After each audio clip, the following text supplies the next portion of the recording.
The financial system is moving trillions of dollars onto a new set of rails, and the asset sitting at the center of that infrastructure is one most people have never actually understood. Not the price, not the chart, the asset itself. This is the ledger truth. Most XRP explanations start in the wrong place. They start with Ripple the company, or the SEC lawsuit, or a price target someone posted on social media. None of that tells you what XRP actually is. Here is what it actually is.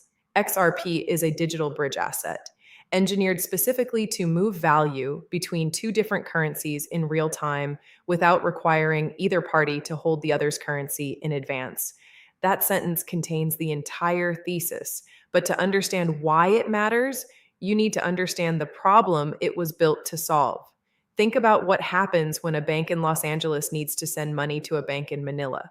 The Los Angeles bank does not hold Philippine pesos. The Manila bank does not hold US dollars. So before that transaction can happen, one of those banks has to pre-fund an account.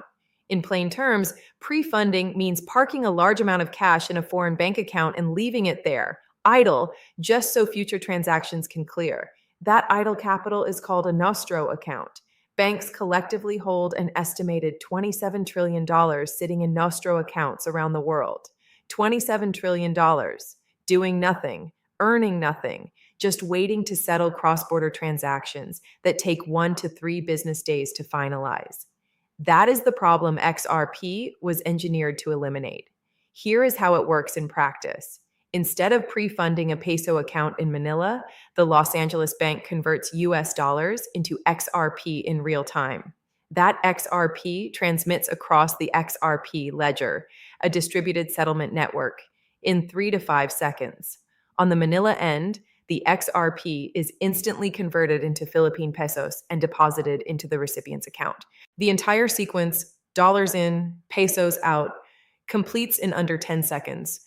No pre-funded Nostro account required. No correspondent bank taking a fee in the middle. No 1 to 3 business day wait. That is what XRP does at its core. In plain terms, XRP is a real-time bridge that replaces the $27 trillion in idle pre-funded capital that the global banking system currently requires just to move money across borders. Now let us go one layer deeper, because this is where the ledger truth separates from every surface-level explanation you have heard before. XRP does not operate on a blockchain the way Bitcoin or Ethereum do. It runs on the XRP ledger, and the architecture is fundamentally different. A blockchain like Bitcoin adds a new block of transactions roughly every 10 minutes. Every participant in the network has to agree on the contents of that block before it is finalized. That consensus process is what makes Bitcoin secure, but it is also what makes it slow and expensive. The XRP ledger uses a different mechanism called the Federated Consensus Protocol. In plain terms, instead of every participant in the network voting on every transaction, a trusted set of validator nodes reaches agreement in real time. Think of it like a group of pre-selected auditors who all verify the same ledger simultaneously and confirm the result in seconds rather than minutes. The result is settlement finality in 3 to 5 seconds, transaction costs measured in fractions of a cent, and a ledger capable of processing 1,500 transactions per second, scalable to $3,400 compared to Bitcoin's 7 transactions per second. Those numbers matter because the global correspondent banking system processes millions of transactions per day. For XRP to function as institutional-grade settlement infrastructure, it has to clear volume at institutional velocity. The XRP ledger is engineered to do exactly that. In plain terms, the XRP ledger is faster, cheaper, and more scalable than Bitcoin or Ethereum by design because it was built for institutional payment settlement rather than decentralized speculation. Now, here is the part of the ledger truth that most explanations skip entirely. XRP is not Ripple. Ripple is a private company headquartered in San Francisco. XRP is a digital asset that exists on the XRP ledger, a public decentralized network that no single entity controls. Ripple uses XRP as a tool within its payment products, but the XRP ledger itself operates independently of Ripple. This distinction matters institutionally. When banks evaluate whether to build on a settlement network, one of their first questions is counterparty dependency.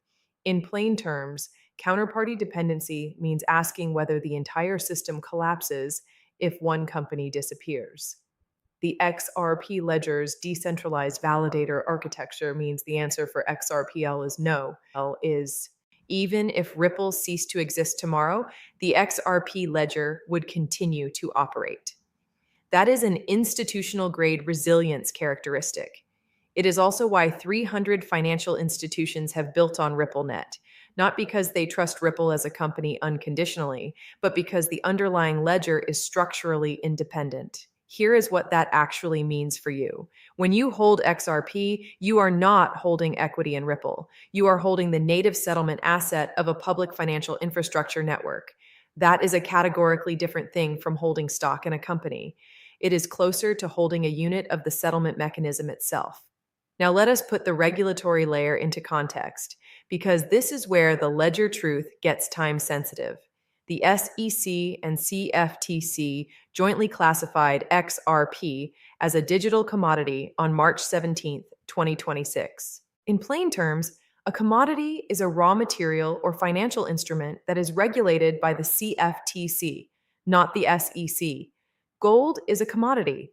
Oil is a commodity.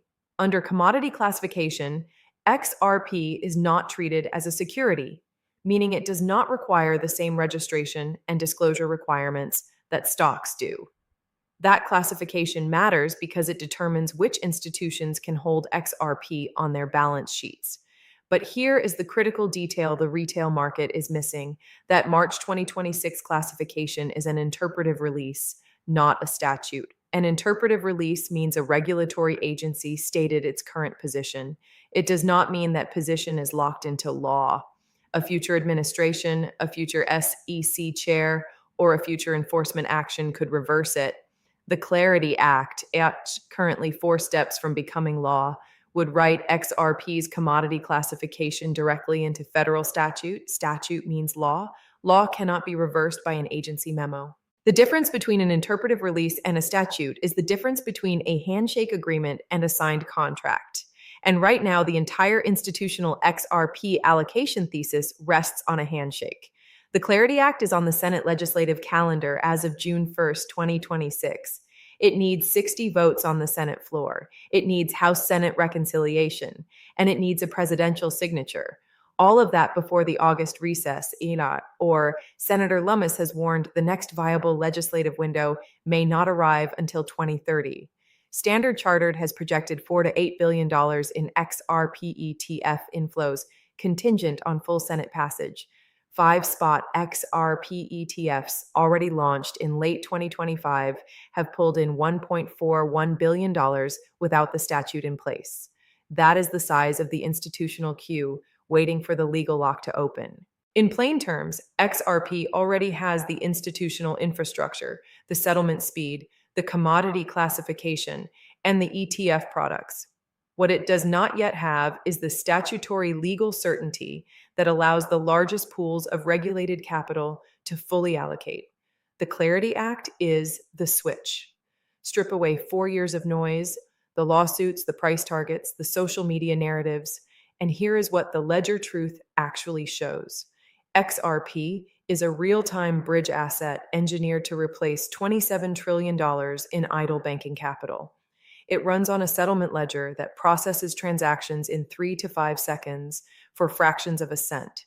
It is legally independent from Ripple as a company. It carries a commodity classification that is currently interpretive, not statutory.